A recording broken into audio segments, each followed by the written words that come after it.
Greetings and welcome to another episode of Shop Talk down here at Page 3's Game Zone. I'm Nathan Varney. I'm Davina Bryan. And today we're going to be taking a look at the Secret Wars Age of Apocalypse #1 from Marvel Comics. Primary writing on this is Fabian Nicieza. I like him. And primary art, Gerardo Sandoval. This book, now, I am a huge, let's say this right up front, I'm a huge fan of Apocalypse. One of my favorite characters. So needless to say, Age of Apocalypse stuff is like just letting me have like jelly biscuits and gravy and any other amazing breakfast sweets that I can imagine all at the same time. So, but this is the Age of Apocalypse in the domain of Apocalypse. Was it New Cairo? I think is what they call it in here. Yeah. On Battle World, where Apocalypse is ruling one of the domains for Doom. Of course, I mean he should. If he's not going to rule the planet, he at least needs to reign a domain, rule a domain. The book here opens with Holocaust, and they are just outright calling him Holocaust. He has been called Nemesis. I guess his name has come back and forth a few times over the years because of the stigmata against the name Holocaust. But nonetheless, that was his original name in the comics, and he is here. He is one of the four horsemen of Apocalypse as the book opens.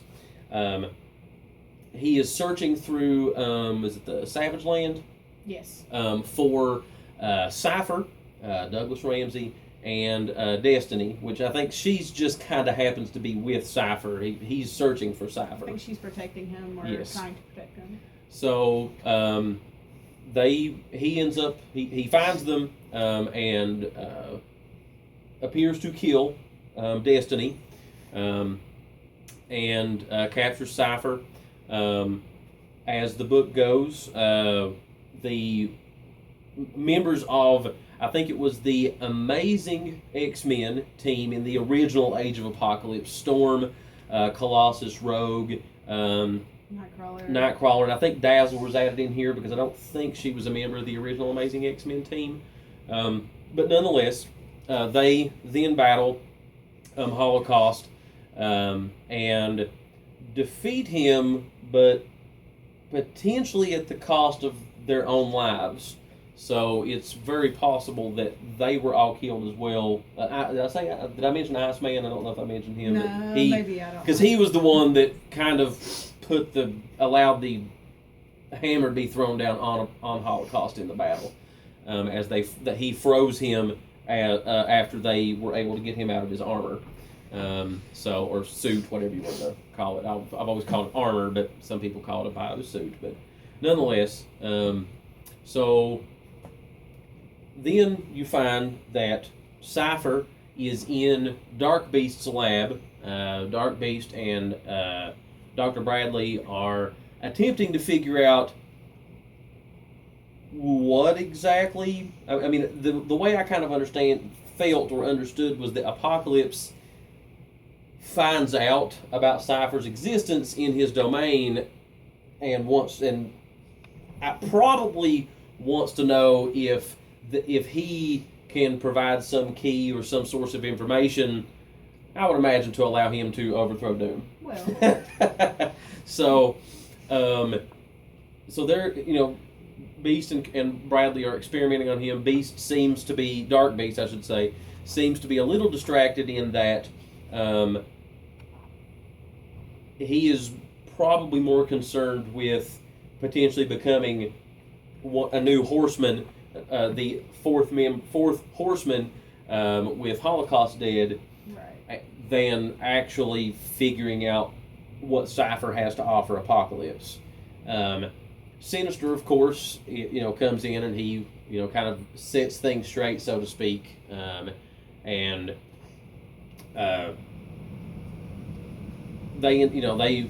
they go through these things, through some experiments and a few, disagreements. The prelates, the Summers prelates, Havoc and Cyclops, are brought in for going through the human camps, if you will, the slums. I think that was what they actually called them, and to and of course they are. Havoc's completely unhappy with going with being sent in for that, and so of course he and Cyclops are kind of at each other over whether or not they should even be bothered with such a thing. Havoc, of course, stating we are above the humans, and we deserve to be above the humans, and that type of thing. As he goes, they are met eventually. Things kind of come to a head at the end of the book, as you can imagine, with Wolverine and Magneto, as well as some other members of the Rogue was there. Yeah, some other members of the Astonishing X-Men. I don't think Rogue was actually in the early part of the book. I think I misspoke earlier. Not early on. Yeah, because she appeared. She comes, and those were most of the Astonishing X-Men. What were in the Astonishing X-Men book in the Age of Apocalypse, and Magneto, which of course some classic Magneto line here, as he says to them on the last page of the book, please resist us. So the gloves come right off there. Fabian Nicieza did a fine job here, an excellent job of representing the Age of Apocalypse on Battle World. The art is spot on. It really had a feel of the original Age of Apocalypse art in it. Had you read very many of the original Age of Apocalypse storyline, Davina? Honestly, no. This was my first experience with it, but as far as the art went, it was fantastic. I mean, I don't know how to compare it to the previous series, but this was especially tasty. And the storyline was also... The spread near the middle where the Amazing X-Men were Storm, Colossus, Iceman, Dazzler, and company come in to oppose Holocaust. That page right there looked like it could have been a cover for the original Amazing X-Men from the Age of Apocalypse. So it was good.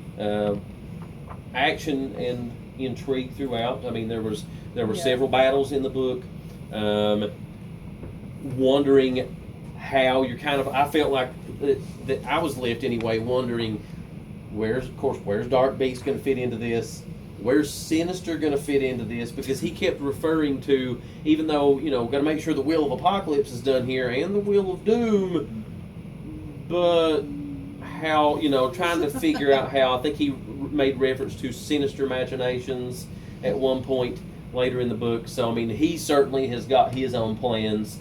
So this is, of course, plans within plans. Yeah. Yes. Plans within Apocalypse's plans within Doom's plans. So, a lot of backstabbing and skullduggery, are sure to ensue as this book goes.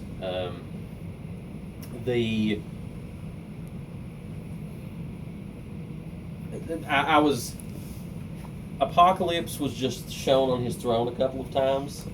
They didn't actually show him his full face, didn't show him out of the shadows. He was kind of in the shadows. Yeah. So that was a nice touch for this issue. The idea of, keeping him, he's aloof almost to, but not in a bad way, but just the idea that he is too great and powerful to even be seen by the likes of the readers.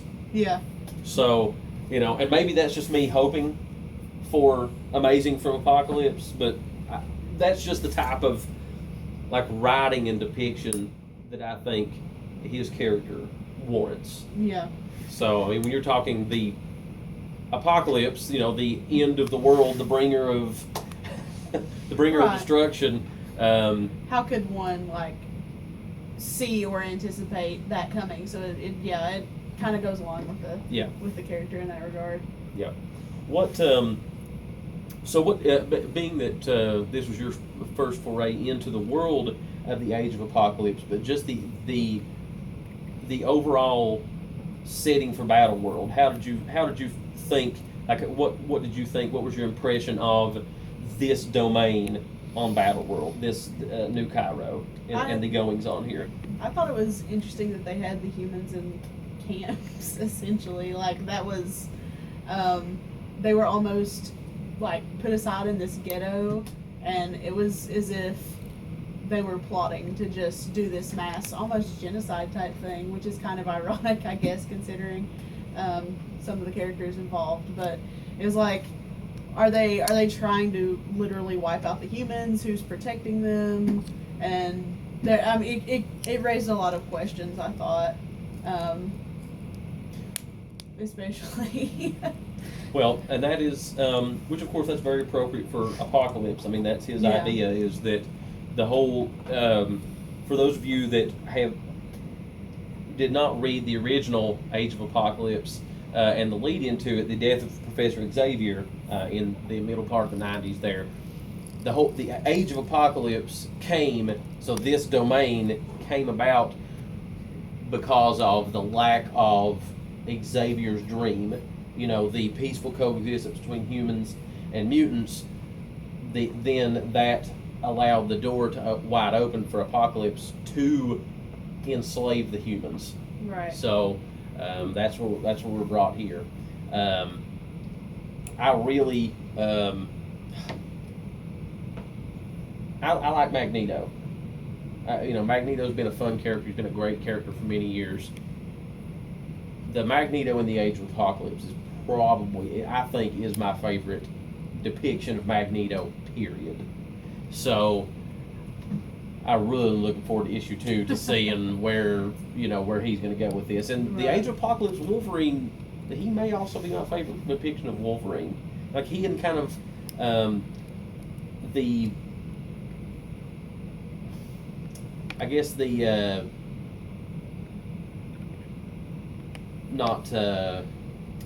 Old Man Logan is kind of probably my 2 favorite parts, but I think the Age of Apocalypse may be, and again, it's probably because it's the whole apocalypse thing, but they didn't have a part in this book just yet, but just knowing that they're here and they're ready to go, so I'm like, One question that I really had was, like, how is it that Cypher survived this blast, but the X-Men didn't? Like, that was one thing to me. I was like, how was he so protected that they're alluding to that the X-Men might be dead, but how did Cypher make it through this blast? Well, I'm not sure. Yeah. I mean, well, yeah.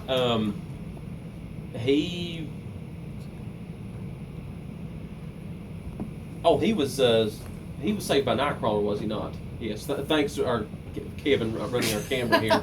He's like, Nightcrawler, yeah, how could I forget that Nightcrawler saved the day? Shame on me. I'm sorry, Nightcrawler.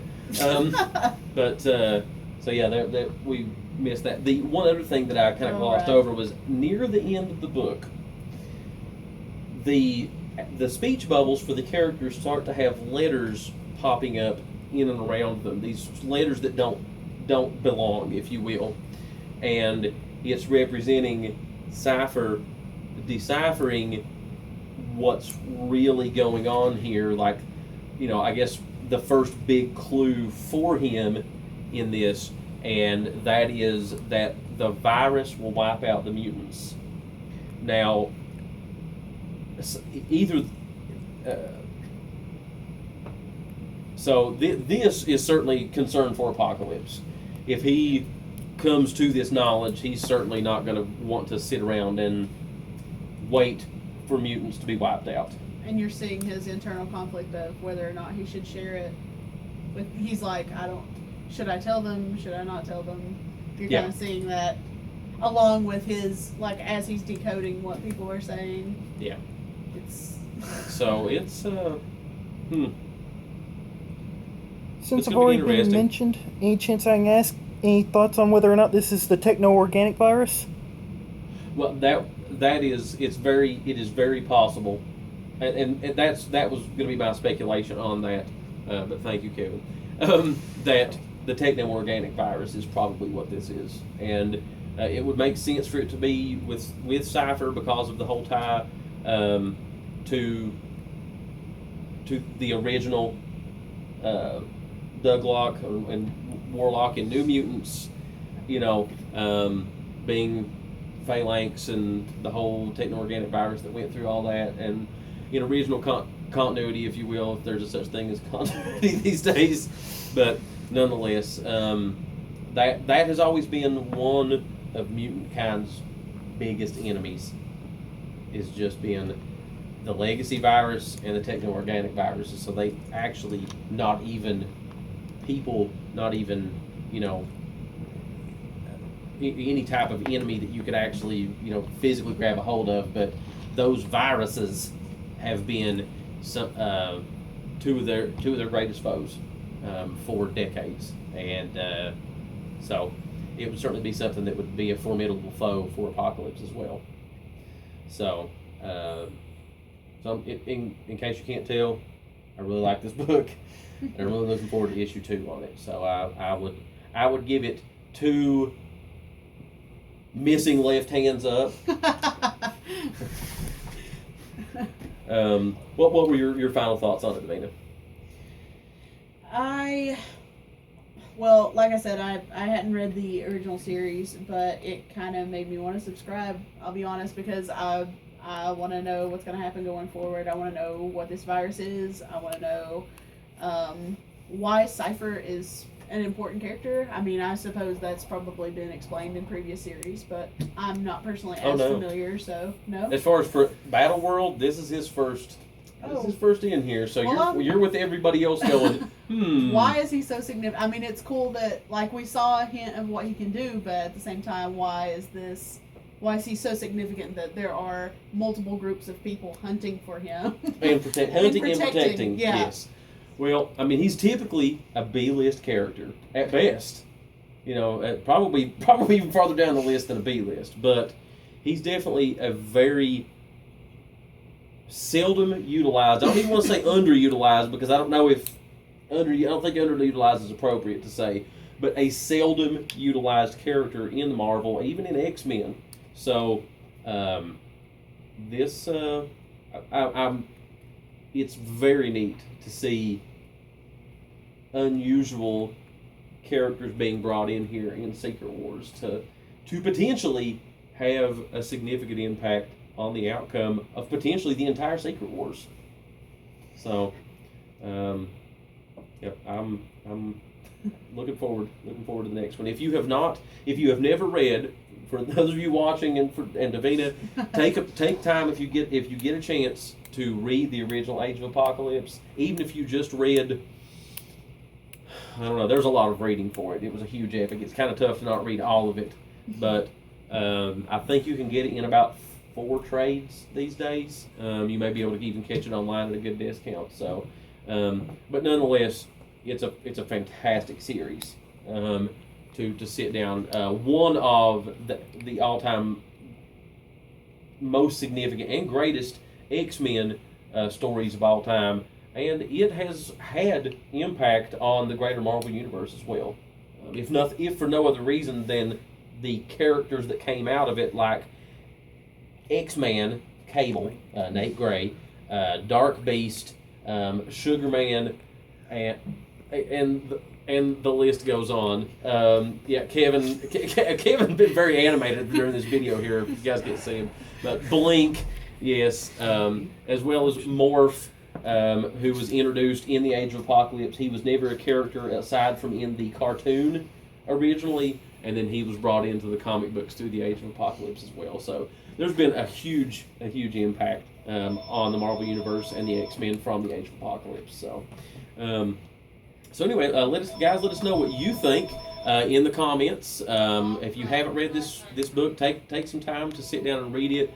Let us know what you think about it. Heck, let us know what you think about the original Age of Apocalypse, for that matter. I definitely would like to know your guys' thoughts on it. And as always, thanks for watching Shop Talk here at Page 3's Game Zone, and we'll see you next time.